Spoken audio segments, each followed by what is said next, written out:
কোচবিহার ১ নং ব্লক এলাকায় সিপিআইএম দলে দুটি দলীয় দপ্তরে ব্যাপক ভাঙচুরের অভিযোগ তৃণমূলের বিরুদ্ধে।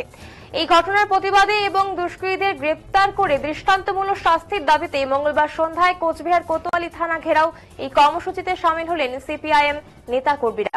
সোমবার রাতের অন্ধকারে এই ব্লকের বাড়িতে কোচবিহার ১ নং ব্লক দপ্তর সংলগ্ন এলাকায় অবস্থিত সিপিআইএম দপ্তর এবং পানিশালা গ্রাম পঞ্চায়েতের পাকুড়তলা বাজার এলাকায় আরেকটি দলীয় দপ্তরে বেপরোয়া ভাঙচুর চালায় বলে অভিযোগ। এদিন সকালে এই দুটি অফিস পরিদর্শনে যান সিপিআইএম কোচবিহার জেলা সম্পাদক সহ নেতৃত্বরা।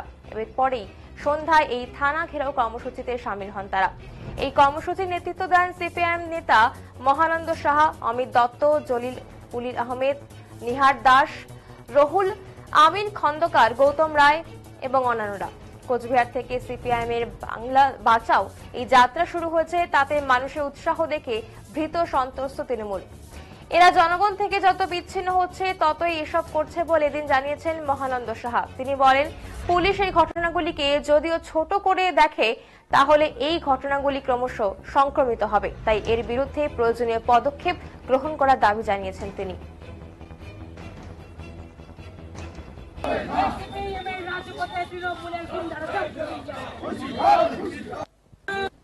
করতে হবে।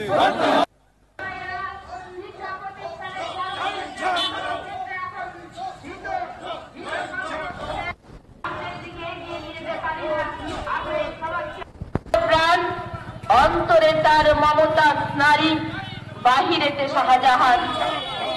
জ্ঞানের লোক প্রাণ অন্তরে তার মমতা নারী, বাহিরেতে শাহজাহান। করতে হবে।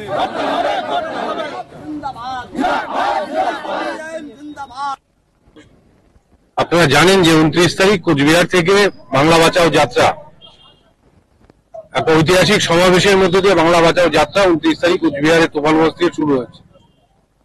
এই যাত্রাকে কেন্দ্র করে কোচবিহার জেলায় গ্রামে গঞ্জে বুথে বিভিন্ন ধরনের কর্মসূচি, পথসভা, পদযাত্রা, মিছিল, গ্রুপ মিটিং, বিভিন্ন কর্মসূচির মধ্য দিয়ে ঐতিহাসিক সবার মধ্য দিয়ে এই পশ্চিমবঙ্গের বাংলা বাঁচাও যাত্রা তোফানগঞ্জ থেকে শুরু হয়েছে। তৃণমূল কংগ্রেস ওরা প্রথমে বুঝতে পারেনি যে মানুষ ভেতরে ভেতরে তৃণমূলের বিরুদ্ধে এত ক্ষিপ্ত। ওরা এই কর্মসূচি দেখে আতঙ্কিত হয়েছে। আতঙ্কিত হওয়ার পরে ওরা বেশ কিছুদিন ধরে বিভিন্ন জায়গায়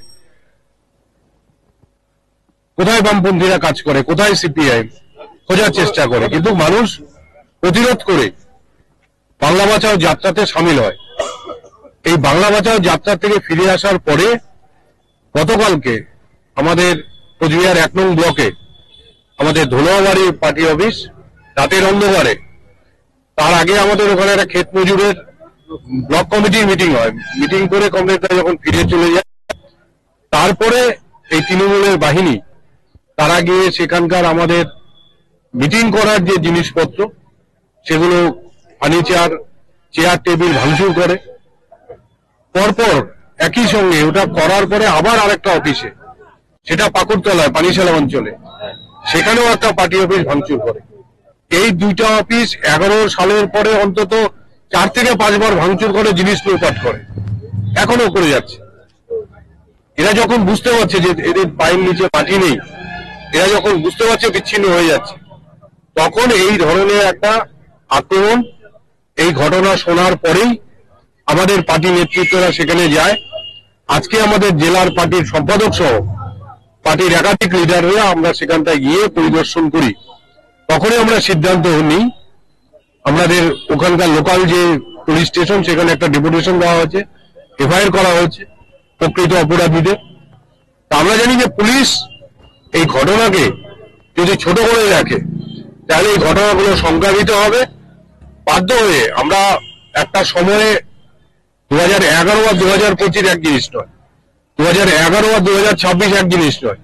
যারা ভাবছে 11-26 একইভাবে চলবে, তাদের কাছে বার্তা দেওয়ার আগে আমরা পুলিশ প্রশাসনকে আমরা বার্তা দিতে চাই, খুব দ্রুততার সাথে যারা এই সমস্ত গুন্ডাগিরির সঙ্গে যুক্ত কাপুরুষিত ঘটনা, আমরা এর আগে দেখছি, আমরা ঘুঘুমারিতে আমরা একটা মিটিং করি, সেই মিটিং এ এসে পার্টি অফিসে ঘুঘুমারিতে একইভাবে হুমকি দেয়।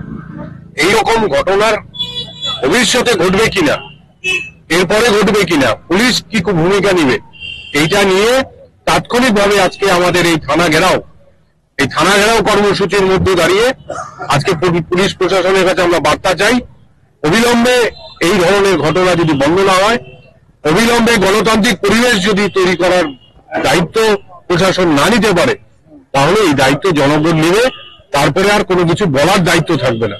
এই বার্তা দেওয়ার জন্য, এই আর্জি দেওয়ার জন্য আজকে আমাদের এই কোচবিহারের এই ব্লক 1 এবং শহরের পার্টি কমরেডরা তাৎক্ষণিকভাবে আজকে থানা ঘেরাও কর্মসূচিতে